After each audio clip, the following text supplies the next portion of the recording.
Thank you very much. You may please take your seats. Once again, good evening. It's my pleasure to welcome you all to the Nigerian Hamilton Project, a national dialogue series on development as attitude on behalf of the Nigerian Economic Summit Group. This particular event is supported by the Gates Foundation, and it does promise to be an engaging conversation. Today's event is the third installment in a dialogue series that started in the coast city of Enugu and was held in the Center of Excellence, that's Lagos, and then it's come here to the Center of Learning, Kaduna. It's our expectation that by the end of the day, hopefully there'll be tangible discussions that would come out of it. Now, just very quickly, I would like to get into welcoming the CEO of the NESG to the stage in a moment. Join me in welcoming the Chief Executive Officer of the Nigerian Economic Summit Group, Dr. Tayo Adunoju. Please put your hands together as he makes his way.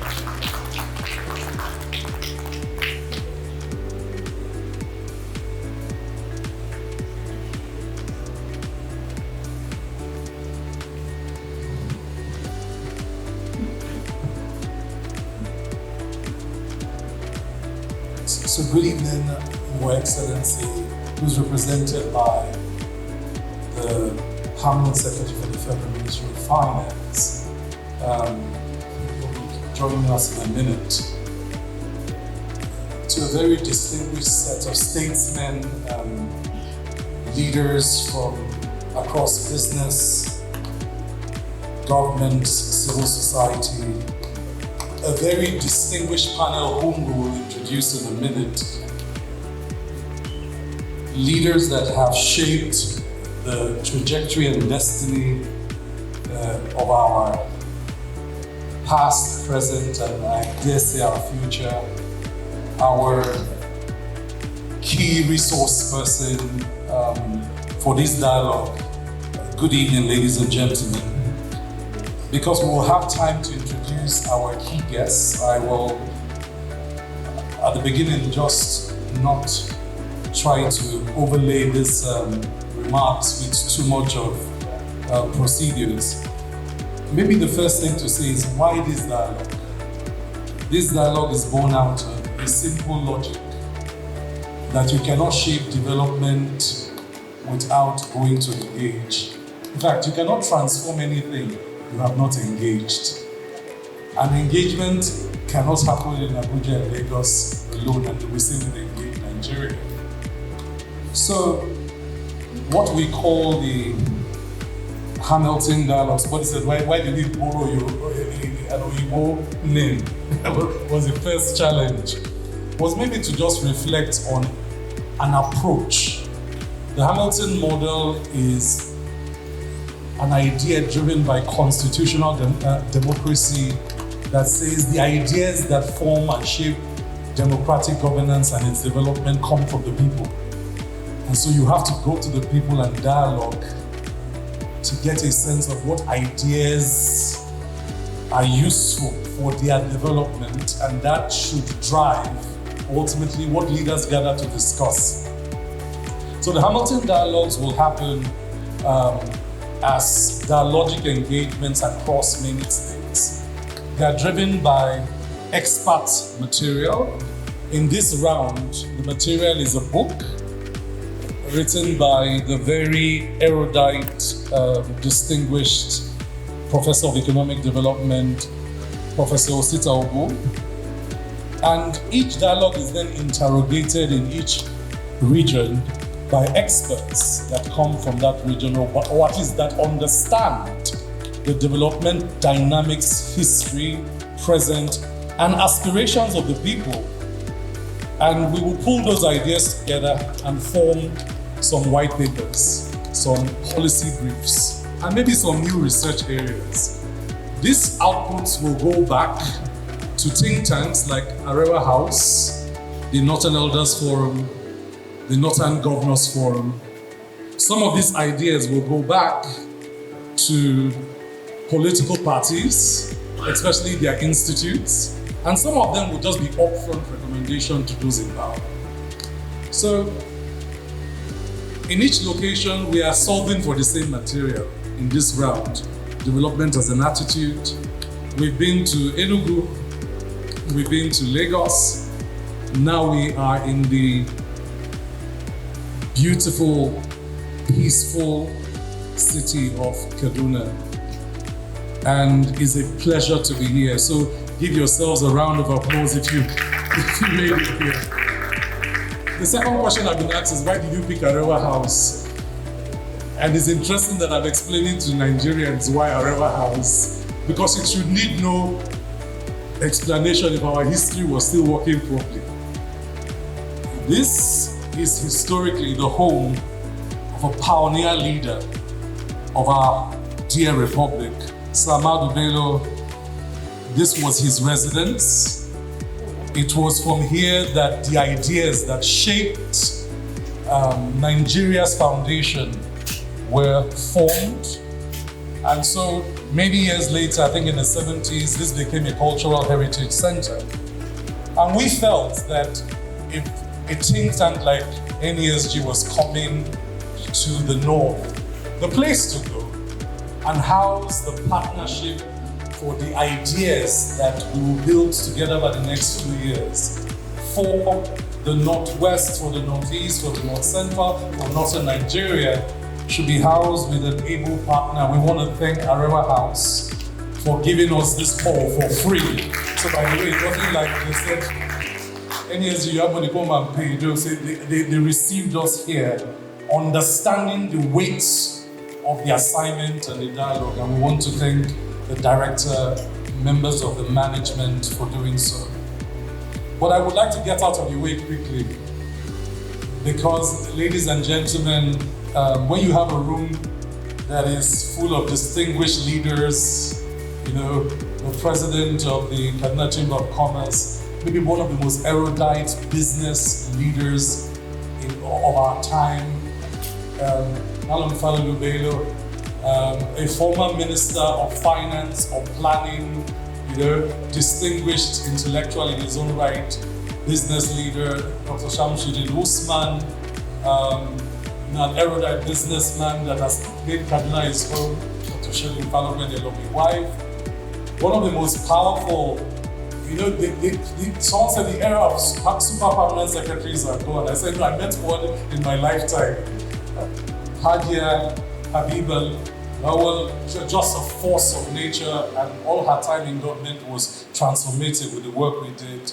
And Professor Abdul, thank you so much for joining us. I've done introductions by force, but it's just to say this room is full of so many people with so much wisdom that my goal is to get out of your way quickly so that we can hear those we came to hear. Welcome, ladies and gentlemen, and wish you great deliberations. Next course for the day. We're here simply, well, in many ways because of this book. Development is Attitude, How National Progress is Shaped by Leadership Philosophy and Citizens Orientation. Over the next few minutes, we'll get the chance to hear directly from the author of the book. And that conversation will be spearheaded by a board member of the NESG. Please join me in welcoming up to the stage Mr. Nana Ude. He will be moderating the fireside or he'll be the conversation on this fireside chat with Professor Osita Ogu. Please put your hands together as we welcome the author of the book to the stage. Good evening, everyone. Once again, I want to join our CEO to especially thank the Iowa House for hosting this event. Like you said, over the past years, this has been a citadel for the promotion of knowledge, research, historical documentation, and then through the preservation of the ideals and values of Sir Amadou, it has also educated discourse on leadership in Nigeria. I also want to thank Gates Foundation for supporting the NESG in delivering this Nigerian Hamilton project. Like Dr. Channel said, it's designed to advance rigorous discourse on the key development issues that are confronting our country. Thank you so much, everyone, for accepting this invitation. And for me, it has always been a profound honor and privilege to moderate this chat with Professor Ositowu, first in Abuja, then Enugu, Lagos, and here now in Kaduna. And it's not just because Professor Ositowu is one of Nigeria's foremost thought leaders and thinkers, but for me, he has been a mentor, he has been a role model, he has been an inspiration, a father figure, and a teacher. I will, as I have done in the past, through this fireside chat, orchestrate a deep dive into this book to enable the author unearth the workings of his mind on some of the critical themes that he has called for to our attention as a country. And just like earlier events, we will read some excerpts from the book, and then I'll ask him the question to unpack that particular extract and share with us the multidimensional perspectives, both from a conceptual and a contextual point. I hope that at some point during this discussion, we will take questions from the audience, but if that doesn't happen, I know for a fact that when we move into the panel discussion, my big sister Aisha will definitely give us an opportunity to do that. But then I would like to plead that as much as possible, when we get to the audience participation, you try to ask your questions from the book, drawn from the book. So if you don't have a copy yet, I think we still have quite a few out there. You can rush out and grab a copy. Or sign copies of the book at the end of the panel discussion while we network and interact with each other. So thank you for coming. Thank you so much, Prof, for delivering this gift of a book to us as a country. And like I always begin whenever we start, we typically expect a professor to write books, commentaries, but then what really motivated you to write this particular book? Well, thank you very much, Nana, and good evening, ladies and gentlemen. Each time I'm asked this question, I have to think about my answer. One of the reasons, professors are supposed to write books, but when a professor is not even well paid, I think his pens and paper will begin to disappear from the shelf. But on a more serious note, when I look at the work I did 30 years ago, publications, writings, I often ask myself, so nothing has changed. The things I said 30 years ago are still relevant. Sometimes you're going through files and you see an old paper. Exchange rate realignment, unemployment, poverty, the things I've been writing all my life. It occurred to me upon review that a few things were missing. And based on my research, I discovered that what was missing was that people get into office unprepared, without any framework, without any philosophy, without any ideology, and so they stumble and ramble until 4-8 years goes by. And as I looked at other countries, I discovered that countries that made progress had leaders that had a certain commitment to certain philosophy, they came to office with a certain vision and framework. While they are in office, these frameworks might be amended, adjusted, but at least they came with something. They were not accidental in governance. So that is one of the reasons why I decided to explore how leaders across the globe, including even in Nigeria, did what they did and why others didn't do what they were supposed to do. So that's what led to the book. Very early in the book, you positioned attitude at the very center of leadership and its role in delivering happiness to the people. So I will invite you to turn to page 69 of the book, and go towards the last lines of the first paragraph, beginning with "please note." Page 69. The first paragraph, go towards the end of the first. You say "please note," and then you end with "they bring to governance." Page 69. Yeah, there. Where you have it. Go down. Yeah. Yeah. Please note. Okay. Yeah. Yes. Yeah.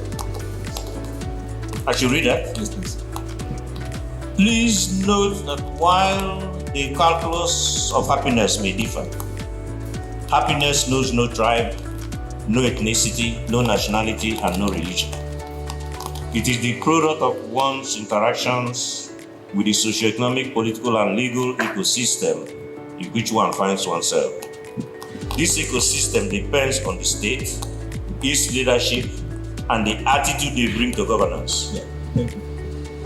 Earlier on, the previous page, you quoted James Madison. Yes. And on the link between happiness and the knowledge of the needs. So, can you just share with us why you think it's so important to establish that nexus between happiness and the knowledge of the needs? Well, thank you. It's interesting that things great thinkers said, even in 1778, we are still referring to them. You know, James Madison said that the essence of governance is the happiness of the people. You don't go into governance if that is not your focus. To create happiness for the people. Simple. But then he added another clause. He said, even if you know that that is a fact, do you have the knowledge of how best to create that happiness? Meaning, if you don't have the competence, do you have the humility to assemble those who have so they can help you? First, you have to have the fidelity to know that government exists to make people happy. Then two, you need to know what you don't know so that you are able to generate that happiness. So I think it's important in our climb because you know, even the title excellence is a bit misplaced. And so sometimes you find if you go into offices, even when I was in office, the directors will be answering yes sir, even when I haven't finished the sentence. And it was quite problematic for some of us who came from outside the system to join the system. So this statement is loaded because it is pointing to a merit-driven process. It is pointing to a system that is efficient. it is pointing to efficiency in governance and efficiency in the use of resources. So you may know what you think you want to do, but you have the capacity to deliver what you want to do. That actually speaks to competence as an attitude in and of itself. And so you share the personal story on page 55, and I would like you to just read that portion. Page 55.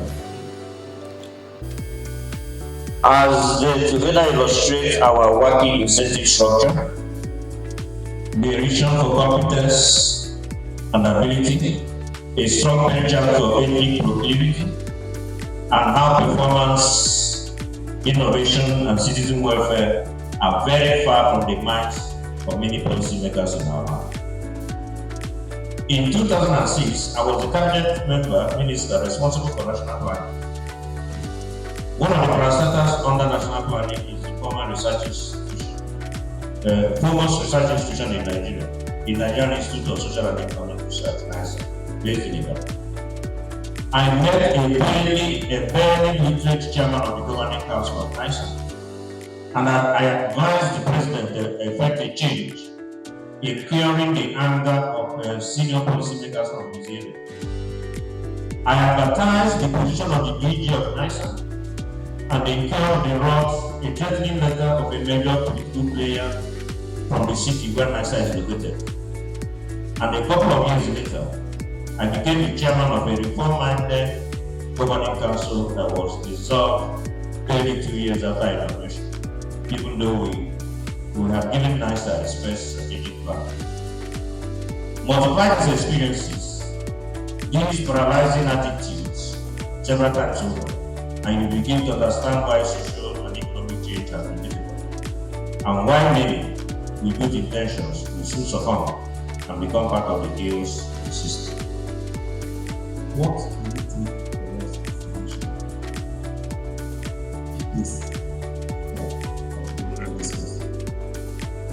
What would you take? First of all, we need to understand, I did not elaborate on these examples. NISA is a research institution, and when the board came to pay me a courtesy call, the person that was leading the board of NISA was an illiterate family, and there were professors under him in that board. And when they left, I was restless. Of course, I'm not deeply involved in the politics of the country, because I don't brought us as diplomats. And so, that very evening, I called the president and I said, there's a problem. I've just received the board of our foremost research institute and the chairman, not member, chairman of the council. What and how can he direct what will happen at NISA? And he said I should come.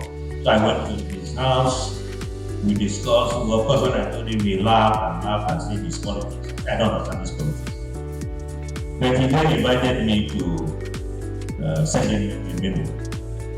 So I sent him a memo, picked a professor that I have heard of, who was a member of that council, who incidentally comes from the same region as the chairman, so I wouldn't make too much of a political mistake. And said the president should replace this chairman with this professor, who is already a member of that council. And I thought the matter was over, until I met the senior people from where that chairman came from, who incidentally they were serving in the same cabinet as myself. And it was almost a battle that I had taken their position and given it to someone from another place, irrespective of the fact that it was from the same region. But chairmanship, if you understand how this works, the chairmanships are given to each state. And without looking as to whom we appoint, we simply send people to chair certain institutions. So the example of NISA, the other example he gave was again NISA. We were doing reform in government, and I thought one way of advancing that reform was to advertise the position of DG so that we can select the best to go and run the institution. Once I put that ad in the paper, I received a very strong letter, very intimidating letter, from a senior politician from where NISA resided, who now said, who told me that that position can be advertised? Who told me that it is open to anybody that apply? And on. So it began to dawn on me that even people who are supposed to know are not willing to advance the cause of the nation. They are simply interested in whether this thing has come to them, belongs to them, it is my brother or my relative. So that's why I brought it up, that the attitude of leaders is extremely important. They don't want to understand the motivation behind the actions. They simply think that all actions must be tailored to their primordial instincts. Which brings me to another concept that is linked to what you have said. Whether it is on the side of leaders or citizens, you noted that shame ought to be an incentive. And you can give an example using the Emperor of Japan. Can you please read page 24, the last sentence of 24? Page 24. And the last page 24, beginning with as long as we are not. Yeah, as long as we are not. The last sentence of the first paragraph. Okay. As long as we are not remorseful or ashamed of actions of our public figures, and do not take steps to bring them to justice, as long as our democratic and justice institutions are weak, we will be on the transforming path to that transforming. 45. The Americans, President Roosevelt, I think, bombed Hiroshima and Nagasaki, brought the two cities down. The Emperor of Japan, Emperor Hirohito, Japan was also a conquering imperial nation with very high sense of pride. But this very technology, this bomb of infinite magnitude, humbled Japan. It brought shame to Japan. And so, in a 4-minute address, when the radio crackled and they said the emperor was going to speak, Japanese people were like, the emperor was also treated as divine. He was not just a monarch, he was God. So he rarely speaks. So in a 4-minute address, he asked the Japanese army to surrender to the Allied forces, wherever they are. And Japanese people did not understand it. They thought he was going to ask them to fight to a finish, because this was a nation with huge pride. But this technology has brought shame to Japan. But in that 4-minute address, he extolled both the nobility, the ethics, the virtues of the Japanese people, and told them that yes, we have been humbled, but we are going to rise. And we are going to rise depending on the hard work of the citizens. He said a lot of things in 4 minutes, just 4 minutes. But what this did was that it transformed the psyche of the Japanese people, transformed even the political system, transformed their ethics and purpose. And as you can see, Japan rebuilt and indeed conquered. So, when the nations, if you bring that back home, we went to Olympics and got 0 medal. 0. Absolutely no medal. No one resigned, no one was sacked, no shame, no humiliation, no repudiation of incentives so that next time it won't happen. I was asked to give a public lecture in the military several years ago in Owerri when they happened the Army Week. And one of the things I said was, when will we come to a point where someone will say, this will not happen under my watch? Because of shame. If I occupy this position, I will not allow this to happen. If it happens, then there will be consequences. So shame is linked to accountability. You know, Karl Marx said that shame is not, revolutions are not caused by shame. That shame is the revolution itself. That when a nation suffers shame, it recoils like a tiger, ready to spring. So when you suffer shame, it should push you in, create new energy with which you deal with matters at hand. It seems we are losing it. You know, I don't know any governor who watches the poverty index of their state and say, on the basis of this, if I will bring it down from 70 to 50 or 50 to 30, if I don't do it, don't re-elect me or something will happen. So a nation without shame is also a nation without consequences. The sense of mission also is a sense that we're in it together, right?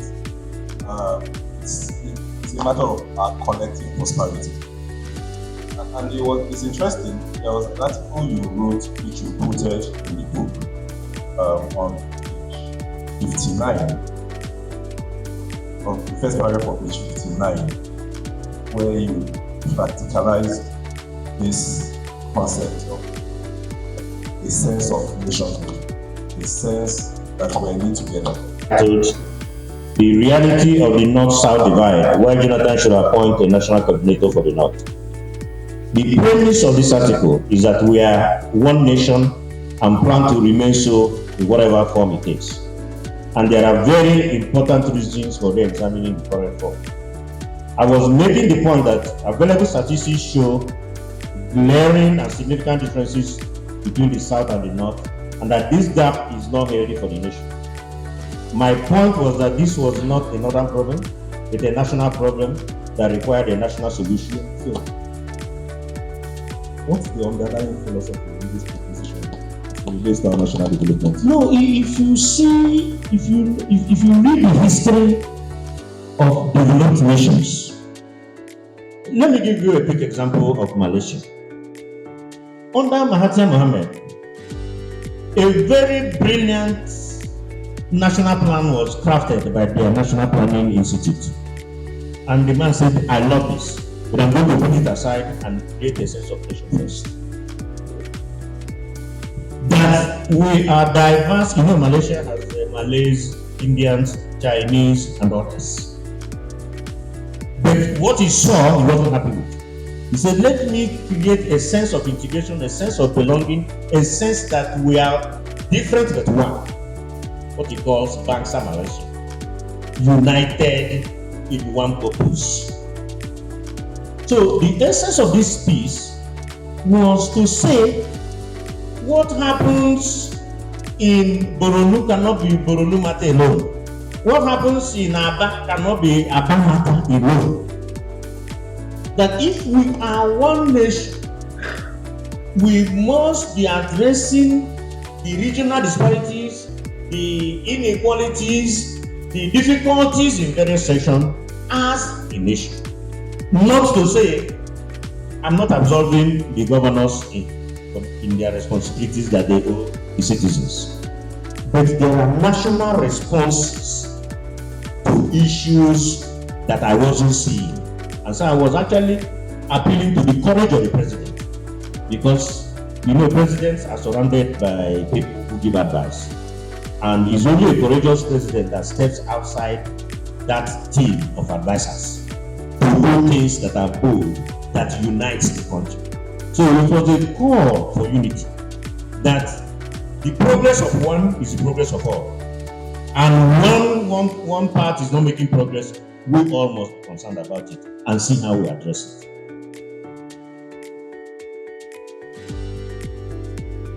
You know, Prof, reading through the book, it's clear that, and you used the word here in your last response, that our wide and growing inequality traumatizes you. In the previous chat we had, I used the word that it keeps you up at night. Most of our governments, whether at the national or subnational level, tend to focus on building mega projects, perhaps to achieve transformation, which then begs the question, to what extent can achieving transformation reduce inequality? Now, in the book, you made a lot of recommendations about closing the inequality gap. You cited the role of the National Planning Commission, the role of the National Economic Council. We actually talk about forming these institutions and re-engineering them. Yeah, in several parts of the book, so I'm not going to say you read this everywhere. But can you just unpack some of these recommendations that you have shared in the book? I've pointed to a few: National Planning Commission, National Economic Council, so as you can remember. You know, I was invited to again give a lecture somewhere, and they wanted me to speak about poverty and insecurity. And I said, no, it's not poverty and insecurity, it's inequality and insecurity. I changed the topic. I said when we were all poor, insecurity was not high. Yeah, but when citizens impose, because really, the people you're calling citizens, we have to be very careful. When someone has no stake in a nation, no food, no housing, no job, I really wonder whether we can label the person a citizen. You know, it was one of the American presidents when he was agitating for housing rights for Americans, that he said, necessitous men are not free. You know, poverty has a way of taxing cognition and leading to poor choices. So when we sit in our cozy rooms and say, why are they selling their gold for 5,000 naira? Because you've never been that poor. If you understand poverty and what it does to thinking and choices, then you may not be able to make that point. So inequality worries me. Because when we were growing up, the children of Oga and the children of the driver of Oga were attending the same school.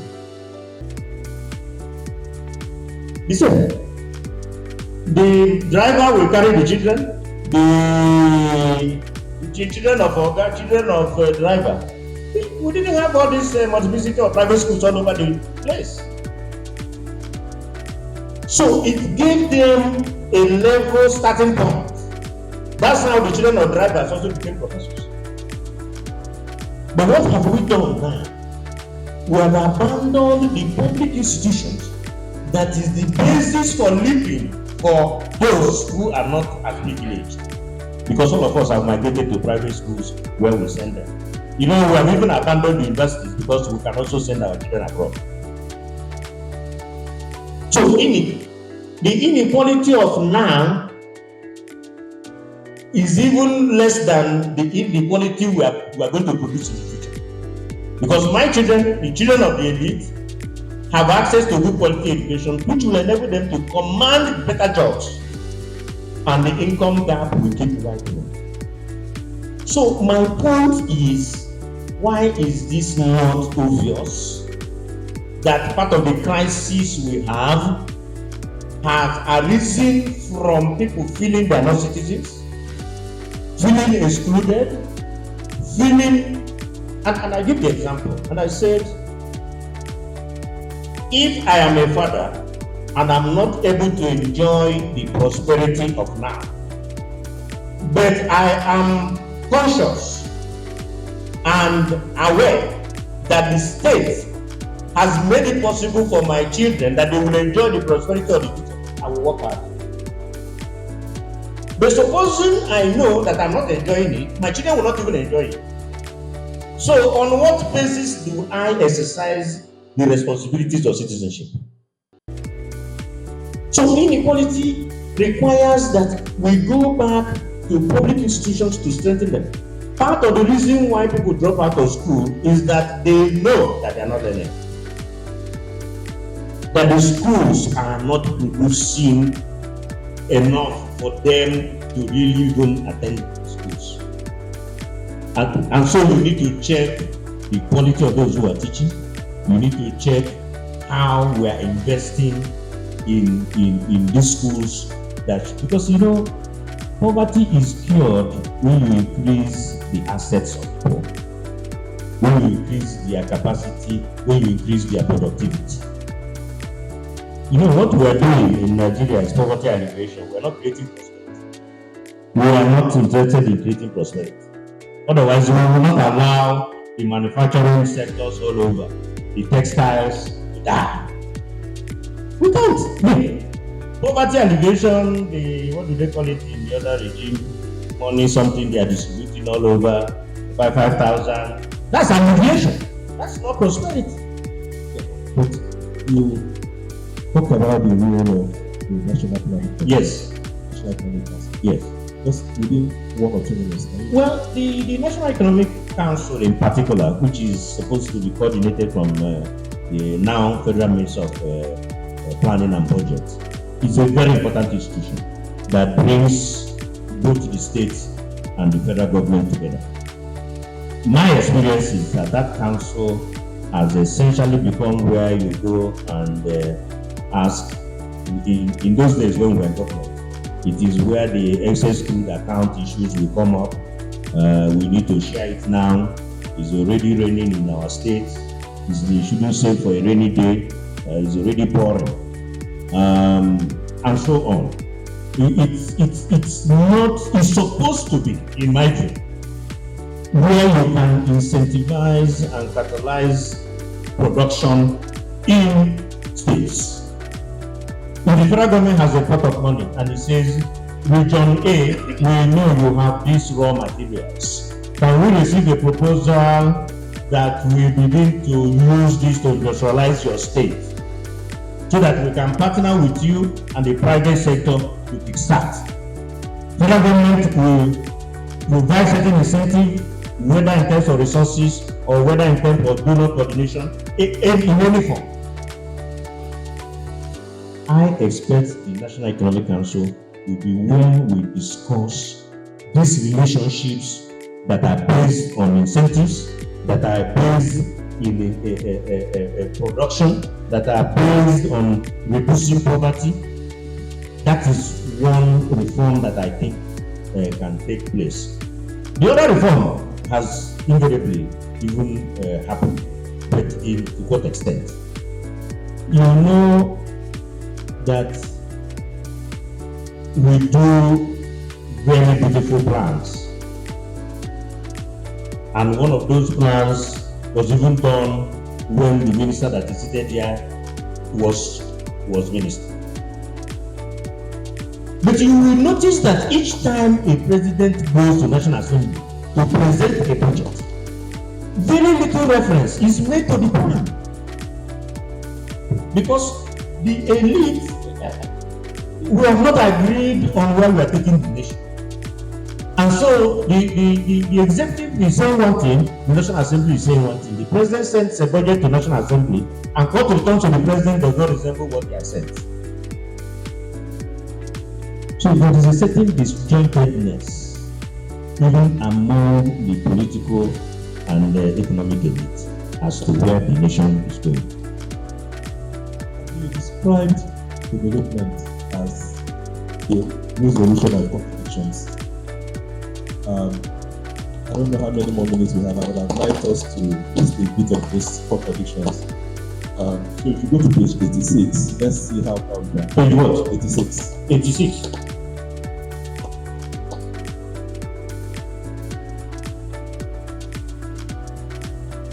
Yes. some of those contradictions, beginning with starting from me, from the second line. For me. Okay. Well, I was trying to actually give my own definition of development. For me, development is the resolution of our many contradictions. We have had both the military dictatorship and civilian government, and a seemingly buoyant but acquiescent civil society. We have many rules and laws that they are observed in breach. We have presence of schools but absence of learning. We have huge banking industry profits with very little credit to reduce sector. We have huge and rising debt with very dilapidated and neglected public, social, and economic infrastructure. We have increasing growth rate without declining poverty. We consume what is manufactured elsewhere, but our manufacturing sector is insignificant. We have many jobless with rising joblessness and underemployment, large numbers of micro producers and traders, but very few micro entrepreneurs. Many people are working, but only very few are making a living. We are good consumers of technology, but poor producers of technology. A growing quantitative youth burgeoning with a corresponding quality capability decline. High female population with poor gender equity. How can development resolve these contradictions? No, it is when you resolve these contradictions that you are said to be developed. So it's not the development that resolves it. It is the resolution that gives you development. So you must craft policies knowing that these are serious contradictions and they don't exist in developed countries. And there's a clear distinction between growth and development. Yes. Some point in the book focused on growth. Go to page 115, the last paragraph. Yes. Yes, the last paragraph. Yes. And end with, especially for the less privileged. You mean finally? Finally, yes. Finally, growth is important, but the drivers and sources of this growth are equally important and need further interrogation. Inclusive growth and the permanent structural economic shift require diversification, especially in manufacturing. But diversification is not a natural phenomenon. You must cause it to occur. It requires the active intervention of a government, a purposeful government with visionary, value-driven leadership, working in close partnership with entrepreneurs, willing to create a society that cares, especially for the less privileged. The sort of partnership Obama acknowledged in his 2012 State of the Union address.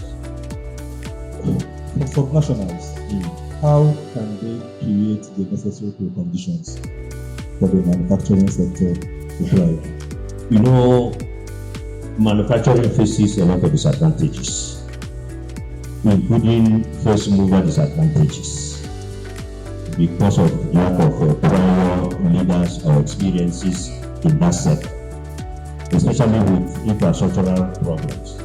So what smart, intelligent government should do, whether national or subnational, is to begin to de-risk the investments of the private sector by creating incentive and certain level of partnership that says we are in need together. We will give you land as part of our equity. We can even contribute some money. But more importantly, as I was telling the governor even in Abia State, that institutions are useful in supporting existing clusters, even when they already exist. Because people get to a certain level, they can't advance because knowledge is required to shift to the next level. So states, governments have a duty. You know, I was in Rwanda and we attended this annual conference in a very beautiful hotel in a conference center. No private sector will agree that center. So what the government does is it goes out, gets the money, pulls it, transfers to the private sector. Unless the money does another, we do airport, you know the states must be smart to engineer industrialization in a different format. You know, I've often said we have a very short window You know, we keep saying we are labor abundant, but what is the quality of the labor? You say labor abundant country, you know, but China, with their labor abundance, but you know their labor abundance, if you go to the foundations that they laid, that was why they were able to transform the way they transformed. Because if you hear the story of how the telephone, what is it called? The one of Steve Jobs, iPhone. How iPhone was made in China, you will be surprised. Because Obama was asking Steve Jobs, how come you took iPhone to China to manufacture? He said, show me the engineers. When they ran into trouble with the production of the phone in America, the executives flew into China, saw an already made factory, were able to recruit 8,000 engineers in 2 weeks. First-class engineers, well-trained. Over 20,000 skilled workers, non-engineers, willing to work 16-hour shifts. So he turned to Obama and said, where will I get 8,000 engineers in 2 weeks, even in America? And so I asked ourselves, in the entire country, Nigeria, can anybody point to one first-class engineering school in Nigeria? We all have faculties of engineering, including the University of Nigeria where I teach. But which one is world-class that can produce people that can do the kinds of things that are required for this transformation that we're talking about? So closing now. So towards the end of the book, you literally described the state of our manufacturing sector almost like an unfinished business. But that particular chapter was devoted to the fourth industrial revolution. Yeah. Now, in the age of robotics, machine learning, artificial intelligence, Internet of Things, with the unfinished business of manufacturing, are we being left behind for good? We're being left behind. You know, we have to be true to ourselves. I visited the United States between May. That driverless car. You know, the car without a driver. It has driven me more than 30 minutes. And people were asking me, I was with my wife, and they were saying, you guys were not afraid. I said, we have come to this era. A car without a driver exists. You sit in your house, you actually summon the car. It comes and parks. Waits, it has 5 minutes to wait for you. As you are approaching the car, it senses the phone that called it. It will bring out the door handle, and you open and you enter. And it will ask you, start the journey. Because before it came, it's already been told where you're going. You just push a button, start the journey, and it takes you there. Stops at the stoplight, it stops at the drives the green light, nothing. I mean, so, Nana, I have become part of the fourth industrial revolution. This is not theory. I am a participant in it. But to your point, we are going to have what I call forced transition. Because the thing comes up on you whether you like it or not. So, the reason why driverless cars are going to take over soon is that, unlike humans, there are no errors. They don't sleep on the steering, they don't drink, there's nobody, it sees 360 degrees. So the same with robots in manufacturing. That's why I say we have a small window, because robots are still very expensive. So they cannot be deployed as massively as possible. So this is the time we can very quickly re-engineer and do a lot, especially with the Africa Free Trade Arrangement. Because we can even trade amongst ourselves first before we think of exporting to others. So we are being left behind, but purposeful, intelligent states, the developmental state, can still find niches, can still find Africa, Nigeria is very rich in so many minerals, in so many things we can process, in so many, if we are purposeful, not only can we bring the technology, we can bring the people that the technology is embedded to assist with these processes. But we must get away from trivialities and thinking that just putting blocks together is what development is all about. And your concluding thoughts, you have a very strong aversion to knowledge dependence. Yeah. And you have canvassed for the emergence of what you call African intellectual freedom fighters. Just by way of closing, what do you mean by that? Well, this was several years ago. I was much younger at a conference in Nairobi, Kenya. International conference with Europeans, Americans, Africans. After listening to too many of these talks, I said what Africa needs is a brigade of African intellectual freedom fighters. The chairman stopped me and said he has never heard freedom fighting being associated with intellectuals. I said it's because you don't understand the depth of the problems we are facing. I was referring to a cadre of intellectuals because my experience, and my experience is diverse, from Washington to Nairobi to being a policymaker in Nigeria to classroom.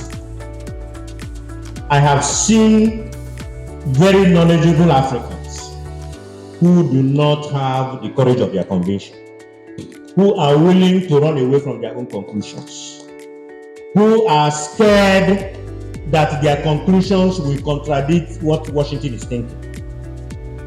Those are not the ones I'm referring to.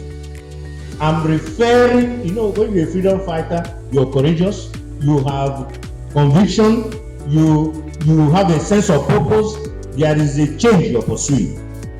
So this set of intellectuals who are knowledgeable, and they don't have to have PhDs, they might be artists, but they believe in what they know and are willing to use what they know to liberate the continent. Because this idea that someone else can come here and think us out of our problem is really very unreasonable. We have the knowledge, we have the people that can think us out of the problem. We just need to give them a chance. We need to assemble them, encourage them, for them to generate. In these parts of the world, universities are not centers of solutions. And I wonder, when there is serious headache in America, if it is technological, they go to MIT. If it is social, they might go to Brookings Institution or Heritage Institution, depending on your ideological need.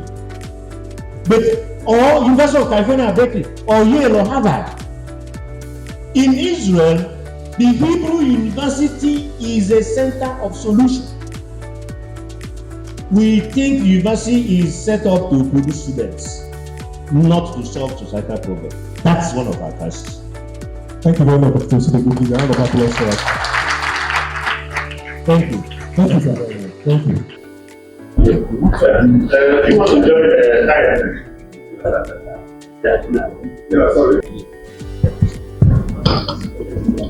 Represented by the Permanent Secretary of the Ministry of Finance. Please put your hands together for welcome remarks of the Governor, Mr. Lowell Al-Hassan Habib.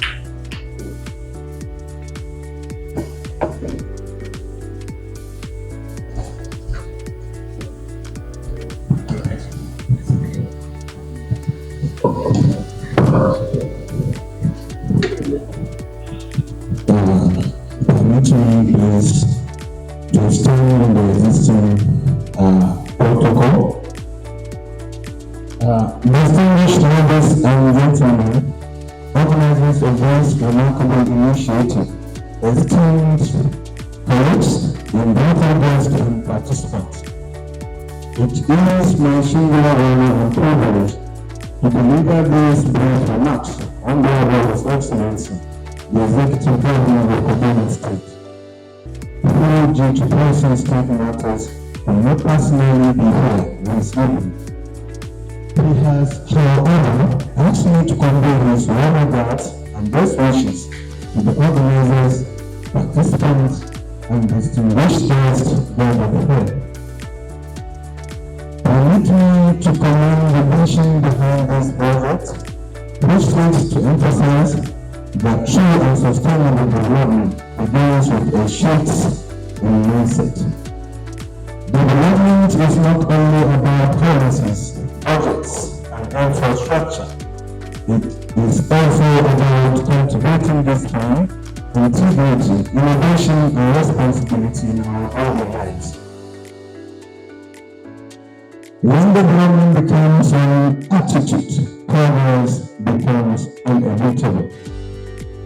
For us in Kaduna State, this message resonates strongly with our ongoing reforms and governance, fiscal responsibility, and inclusive growth.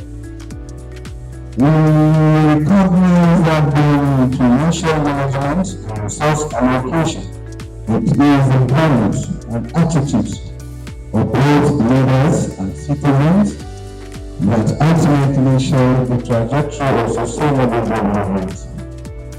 The Nigerian Hamilton project stands out as a bold reminder that the destiny of our nation lies in how we think, act, and collectively pursue excellence. We are confident that the deliberations and engagements here today will inspire more ideas and strengthen our shared commitment to building a Nigeria defined by accountability, innovation, and resilience. Once again, I thank the organizers for the kind invitation to travel to Kaduna State and for providing this platform to reaffirm our shared values in nation building. I wish all participants fruitful discussions and a successful program. Thank you. Whether it's Nigeria promoting program. Dr. Adunoja had already done so earlier on, so if I end up repeating names, please bear with me. Again, a big thank you to the governor who's here, ably represented by the Permanent Secretary of the Kaduna State Ministry of Finance. I also want to thank Engineer Dr. Abubakar Gambo Umar, who is the Managing Director, CEO of the Sir Ahmadu Bello Memorial Foundation. Mr. Ishaq Bello, who's here, is Chairman of the Nigerian Institution of Estate Surveyors and Valuers. Also, Dr. Muhammad Sagagi, who is a member of the Economic Advisory Council of the NESG. Mr. Falalu Bello, who's, I really can't sum it up in any singular designation, but thank you, sir, for being here. And Dr. and Mrs. Falokwe, MD CEO of Belmont Nigeria Limited, Mr. Ashu Sani of the FCDO PACE project, and Hajja Mariam Moazu, who's Special Assistant to the Honorable Commissioner of Human Services and Social Development. Thank you once more for joining us at today's event. We do appreciate your presence. They're just going to adjust the stage for one quick moment, right? And while they're doing that, permit me the opportunity to quote a part of the book, which Professor Ogun, he references and he repeats a number of times, actually. He references a speech by the US President Barack Obama, and there's a specific part he repeats a number of times. He says, "For they have forgotten what this country has already done, what free men and women can achieve when imagination is joined to common purpose and necessity to courage." A very enrapturing quote, really, and worth the repetition. And I'm going to leave you with that as I call up to the stage our distinguished panelists for today's conversation.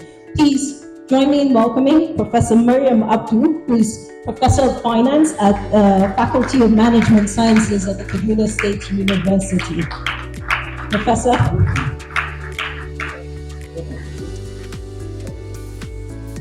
And while she makes her way, please ESV Ishaya Ili, who is President of the Kaduna State Chamber of Commerce.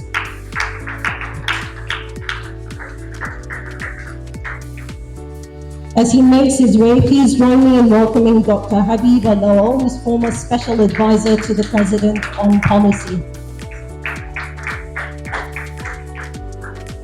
And our final panelist, last but certainly not the least, Dr. Shamsuddin Usman, Chairman, CEO of S. Usman and Associates. Please welcome him to the stage. At this point, I will be ceding the microphone and the floor to the moderator of this panel, Dr. Aisha Waziri Umar, who's a partner at Pro-Diverse Legal. Please put your hands together as she makes her way. Sir?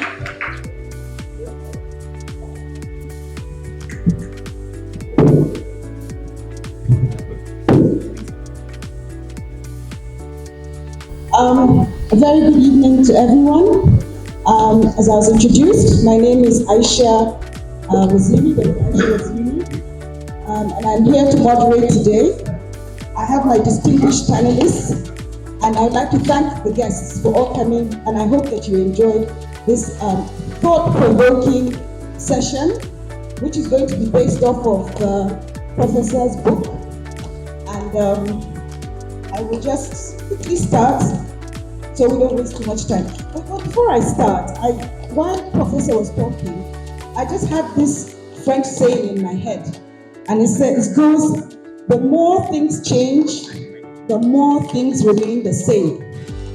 Yesterday, I was discussing with my colleague Nana about the fact that I had attended the very first Nigerian Economic Summit in 1993. And now 30 years on, the reports are so similar. It means we're still trying to address the same issues. I think this says a lot about the fact that the more things change, the more things remain the same. So on that note, I'm going to now go over to my panelists. I'll start with Dr. Shamsuddin Usman.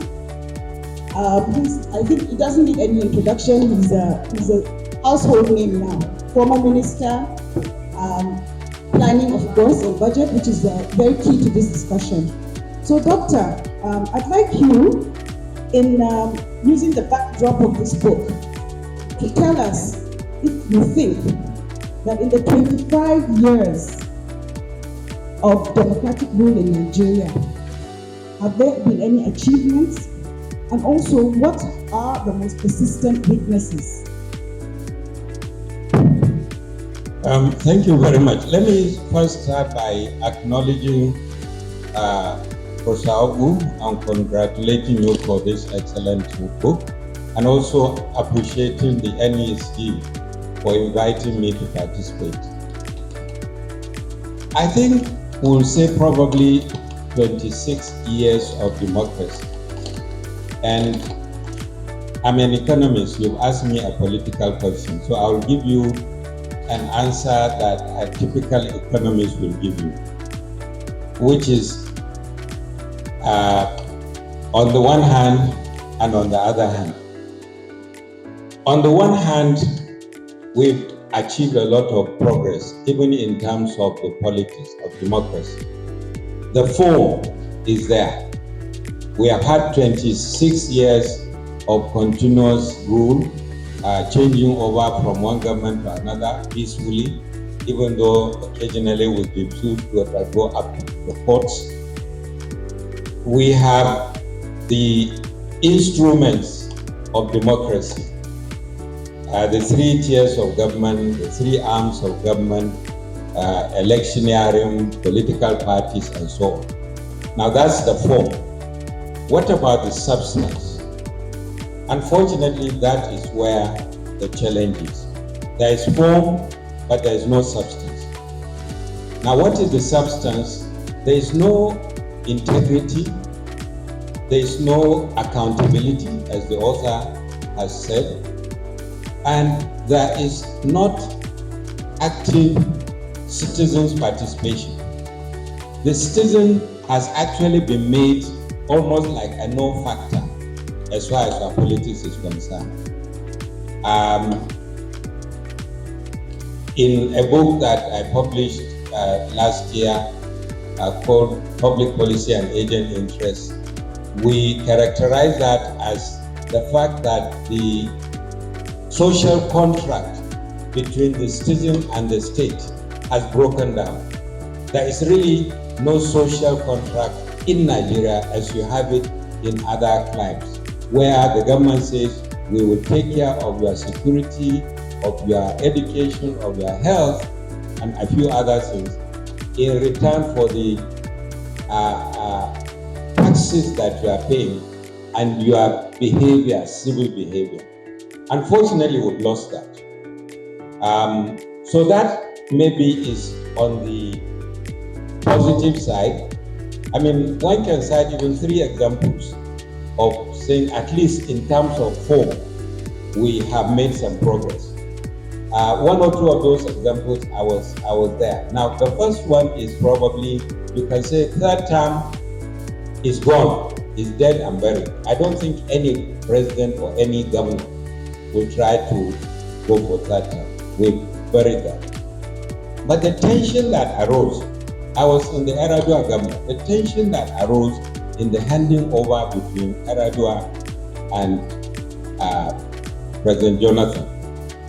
Many people did not know how tense, how close to the precipice the country was at that time. You know, those of us that were in the cabinet, especially the Executive Council meeting, one very, very critical and dangerous, you know, the split among even the members of the Federal Executive Council. Now, we had a political system that rose to the occasion and averted that crisis. Of course, many of us played some roles as well, and I covered some of that in my book. I think the third one is, again, people sometimes don't appreciate.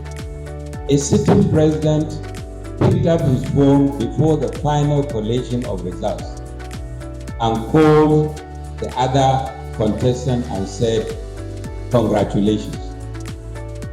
Even in some of the mature democracies, that doesn't happen. So again, these are some of the positive signs. But unfortunately for me, the negative side is that the whole politics is about we, that is the politicians. Nobody is thinking of the citizen, as Professor Ogbu said. Nobody is caring about the fundamentals of what the state owes to the citizen. And the first one is peace. Peace, security. I mean, look at this country today. How can development take place in the kind of atmosphere that we have? When we economists sit down and do all our calculations, and so we take certain things for granted, what is called ceteris paribus, and that there is peace, there is law and order. You know, there is no law and order in this country. And one of the key examples for me, which is a big tragedy, is even the way how we resolve this Form 1, Form 2, and Form 3. It just shows you lack of law and order. A concern for the citizen, and he's not given enough reckoning and active participation in the system. Okay, thank you so much, Doctor. I'd like to go to the second panelist on your left, Professor Mariam Abdu. Sorry, Dr. Habib Alawan, apologies. So, based on your reading of the book, what would you say are the essential qualities and the concrete actions that define truly effective democratic leadership for development?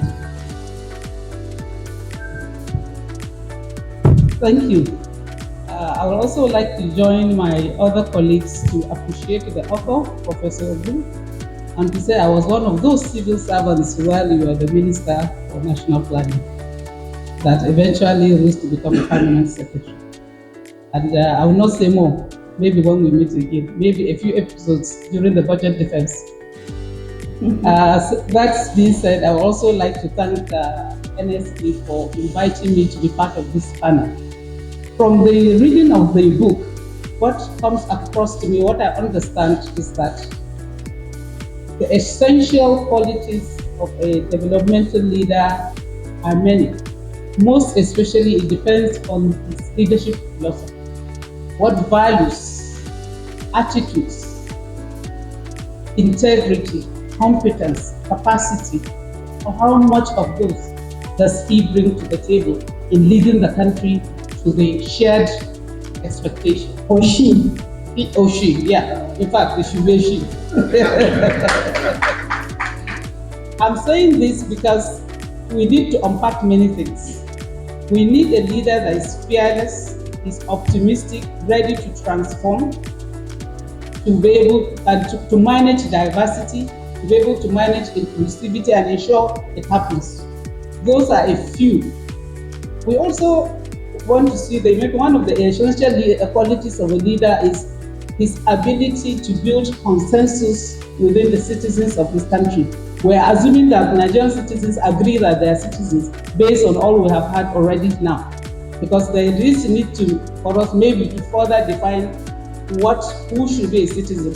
Because if what a citizen expects he does not get, does he still become a citizen? Does he believe he's a citizen?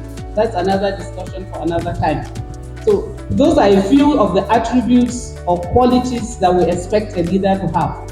So if he has those qualities, if she or she has those qualities, a he for she, if he or she has those qualities, what concrete actions do we expect to get from that? Because if you have the knowledge of governance, you have the economics, you also you know the fabric of their nation. Then the next thing is, how do you lay the work that needs to be done? First, we expect that that person comes with a strategic thinking, a visionary thinking of where he expects to take the nation to. And he's able to mobilize and cultivate the citizens to achieve that purpose and to move towards that goal. We expect, coming from that, we now have formulate policies that are long-term, that those long-term policies will address the national interest, the end question where that country hopes to go, and it goes in steps. So he's looking at building a legacy, not a short term, and he's looking at inclusivity, diversity, mobilizing citizens, and in order to achieve. He's also making sure that resources are utilized effectively, judiciously, and also ensuring that every community or every level, every strata is taken care of in terms of development. But of course, we have already clarified that development does not entail building roads or just making boreholes. So those are a few, we might say, that actions that are expected of a leader. He must, of course, be law-abiding. He must follow the rule of law. Not only expect that from citizens, he must also be accountable. He must be transparent. He must be honest. It is only then that the citizens will follow, respect, and then agree with him to take him where. He should have the courage to take tough decisions. Okay. Even if those tough decisions are not popular, as long as they are good for the country, then that leader, she should be able to take those decisions. Thank you very much. I think Nigerian Economic Summit, I think we need a whole summit. We need a summit on inclusion. I think there's so much to be said about this. I noticed that when the guests, special guests were announced, there was only one female. And the MC, she went through a long list. There was only one woman acknowledged. I think we need to change that mindset. Anyway, that's a debate for another day. Let's go back to the topic at hand. It's not funny. Okay, so I would like to direct my question to Shaya Idi, President of the Kaduna Chamber of Commerce, Industry, Mines and Agriculture. So my question has to do with the gap between leadership promises and actual governance outcomes. My question is, why is there a gap between the promises and the outcomes? And what specific mechanisms are failing to ensure accountability beyond elections? So after elections, how can we hold leaders, how can we get the outcomes based off of their promises? Thank you. Thank you.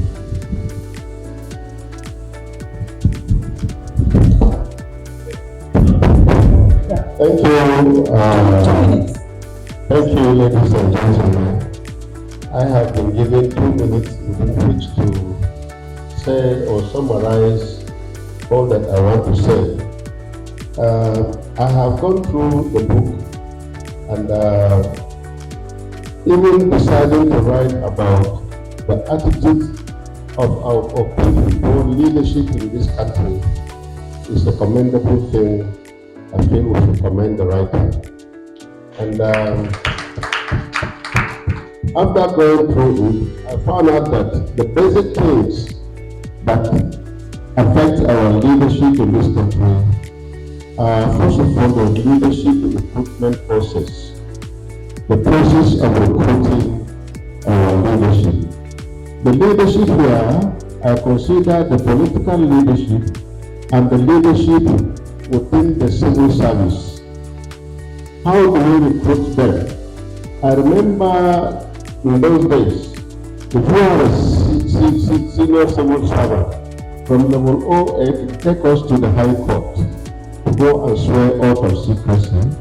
And we were really working hard to see that we protect government policies. When people that come as political leaders, when they come, the process which we use in electing our officers, selecting who should lead us, I think we need to reject and find out proper processes. If you look at the processes in the First Republic, even the parliamentary system, and the process we are adopting now, and again, the extraneous ways I have found the current leadership stretching and giving powers to the legislative arm of government, I don't think is healthy for our growth. So we need to examine from the party front up to the national front. Now, we are talking about formulating an attitude by the leaders. The leadership comes from us. If the leadership comes from us, the followers, every day they come to you, you see somebody who was elected driving Keke Napep as his major job. Just 2 weeks after he has been sworn in, he's been given over 150 million naira to go and buy a vehicle that he will come and enter your midst and be driving with a tinted glass without you even understanding who is passing, that you are supposed to be his subject. So these are the processes that I think we need to look into. And when they get into offices, what do they do to make us feel they are representing us well? They take from our commonwealth money and then come to share. They call it poverty alleviation, poverty alleviation. And this poverty alleviation, I don't call it poverty alleviation. They don't alleviate poverty, but I say they are deferring your poverty. You are feeling hungry today, somebody gives you something, they give you for 1 or 2, 5 years, he says, I'm giving you food today, and then when you eat tomorrow, you continue with your hunger. I don't think, so you see, the whole thing is about the leadership and the development processes that we have adapted to ourselves. If we are able to change all the trajectory on how these things are done, then we will be able to find good leadership, people that will lead us with a deep feeling of sense of commitment to development. Now we don't have development plans. Now we are told that 2004 project the lifespan has been extended to December 2025. I don't know the obtuse kind of growth we are getting into, and we are calling ourselves growth, and all this is being propelled by the leadership people who have put in place. And we, the followers, are watching, sometimes helplessly. Thank you. Thank you very much. So, we've just touched on the issue of selection. I think what Prof was emphasizing in his book is that leadership entails being deliberate. It can't just be going by chance and, like you said, accidental. So based off of that, when we're going to select, what are the kind of characteristics? This is a question for Professor Mariam Abdul beforehand. And also, riding on that, how central is the issue of gender in governance and leadership? How can we realistically expect development without tackling this issue of being deliberate and being inclusive? Thank you very much, Aisha. Good evening, distinguished ladies and gentlemen. It's a pleasure to be here. I thank the Economic Summit Group for inviting me. And thank you, Professor, for this wonderful book. I've read it. It's full of humor. And it's just the reality of where we are in Nigeria.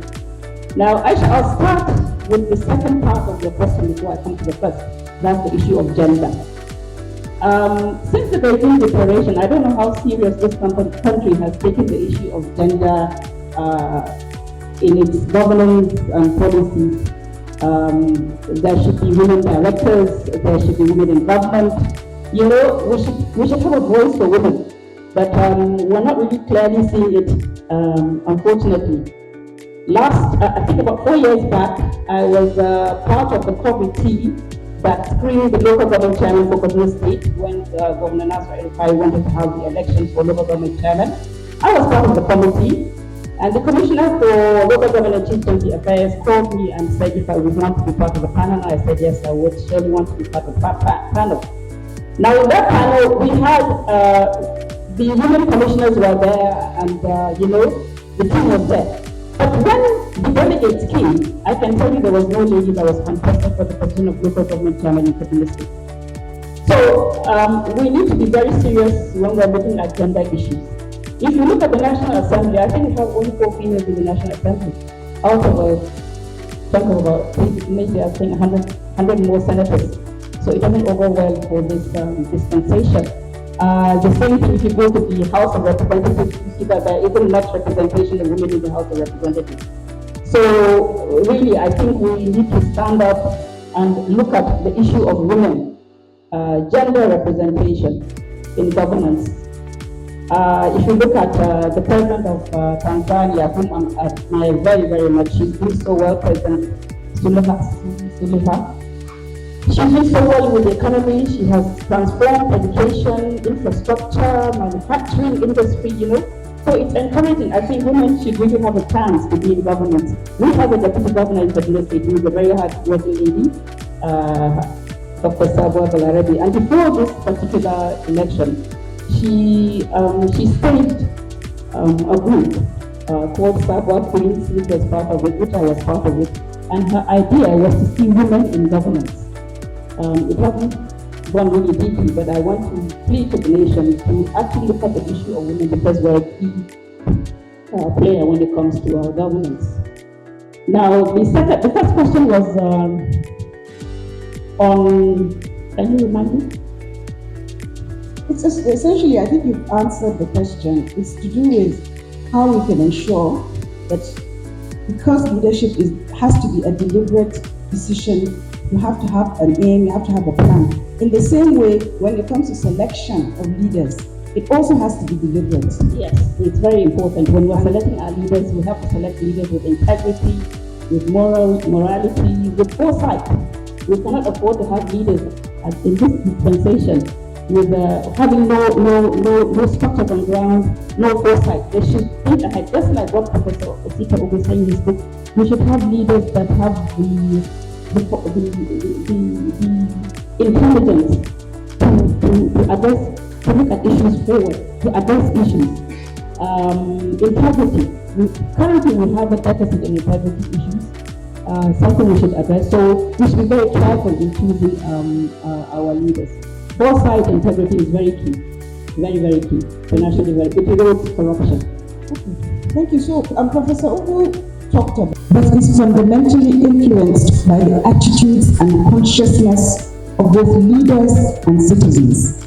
It is about being deliberate and not accidental. I keep going on about that because for me, the way that we're approaching, after elections, what happens afterwards. It's just based on feelings and caprices of whoever.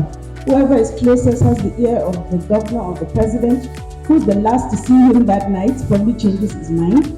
So the thought process is so shallow. Perhaps they're overwhelmed.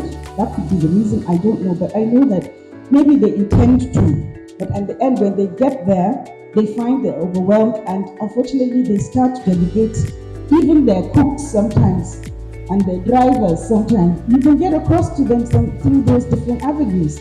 So this is a very crooked system that we're running. We have to tell ourselves the raw truth. And I think this is very important, this dialogue. It's the beginning of a conversation that Nigerians will have to have these tough conversations. We can't live a lie, we're living a lie. And I think we keep saying repeating the same old thing, but we have to change the way we even discuss these things. We have to be very, very down to earth and honest about it. So this sort of let's say my appeal for us to be very candid. I will now go back to Dr. Shamsuddin Usman. So in your candid opinion, again, using the backdrop of the Professor's book, so what do you think are the most critical, let's say, 2 critical actionable changes that are needed in our political system, our leadership culture, and civic engagement that will improve the trajectory of democracy and development in Nigeria within the next decade? So I'll just say 2 actionable changes needed in our political system, leadership culture, civic engagement. Thank you. Just 2 minutes, sir, so we can quickly round up. Thank you. I think we need people that are honest, like President Aradua was, to say that, look, this process that got me elected is faulty, and I am willing and able to change it, and he started the process by appointing the Waste Commission. So, that degree of honesty, and we can actually change the electoral system, particularly with the use of technology. What is needed is the degree of honesty and integrity behind it. So that's one for me. The second is the political system itself needs reform.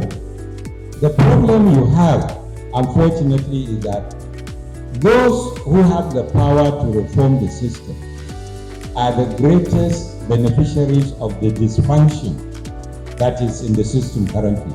So they have no incentive. They have no incentive to change it. I mean, I can give you several examples. You've limited me to 2 minutes.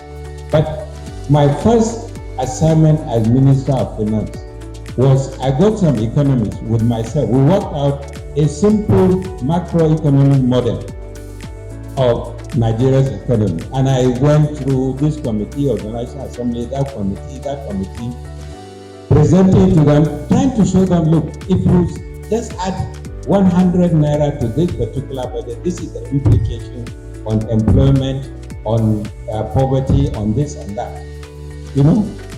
Of course, they will just sit there listening to me. At the end of the day, this man is talking Dogon Turanchi. Because that's not what was interesting them.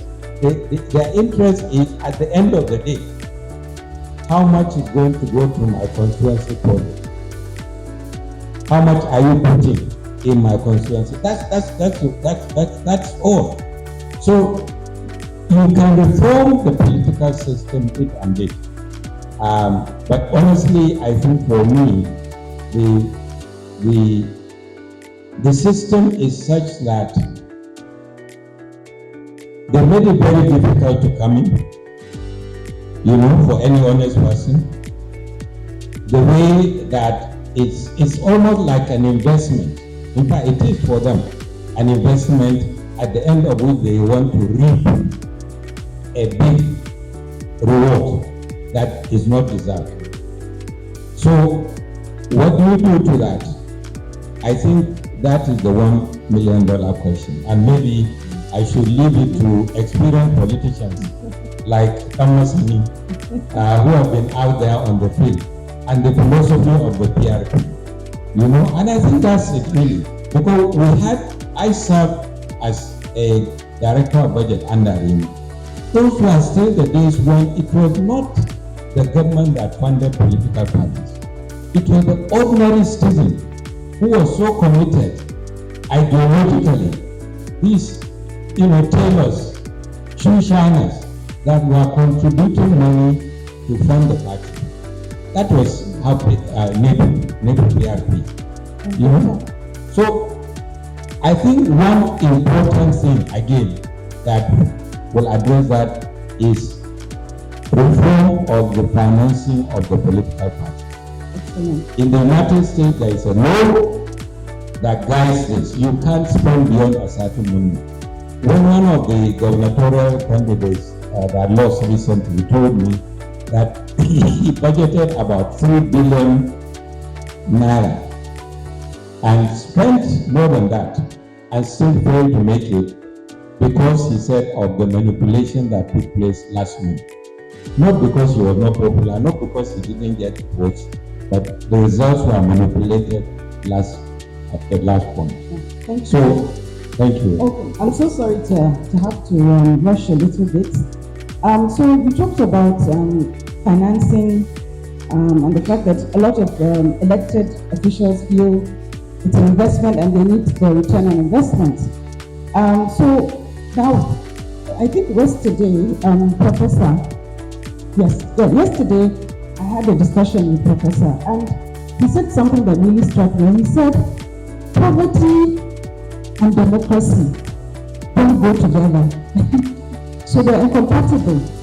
Now, in a country where we have almost 70% poverty, how can we have a thriving democracy, a functional democracy? So my question, Dr. Habiba, is that look, in theory, democracy should foster development. But in our own experience, how has it influenced socio-economic development?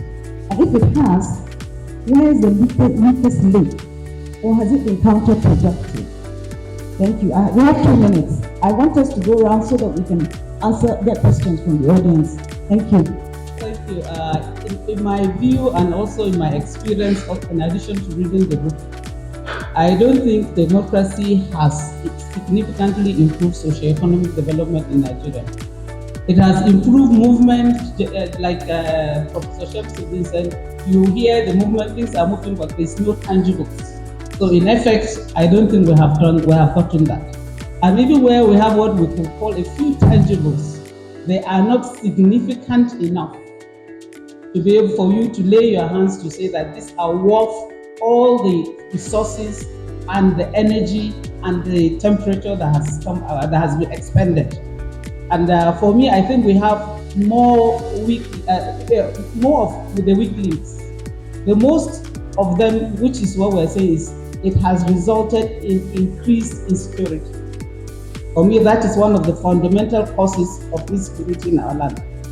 The other forms of violence, because people are in abject poverty, their expectation of peace and security and provision of social welfare virtually does not exist, and they have nowhere to raise their voices, and they are seeing resources being wasted and being handled everywhere, but they cannot touch. They don't have access to basic infrastructure, no water, no inroad. So I think for me that is the one of the weakest. So since you want just 2 minutes, we'll stop there. Oh, thank you so much. I think we're really getting a little deeper now into, in practical terms, what are we going to do about the situation? I think we already know all the problems, and it's like what we need to do now, talk about solutions. So I'd like to, Isiaka Idi, I want to ask please, how can democratic governance improve transparency, equity, unity, and long-term development?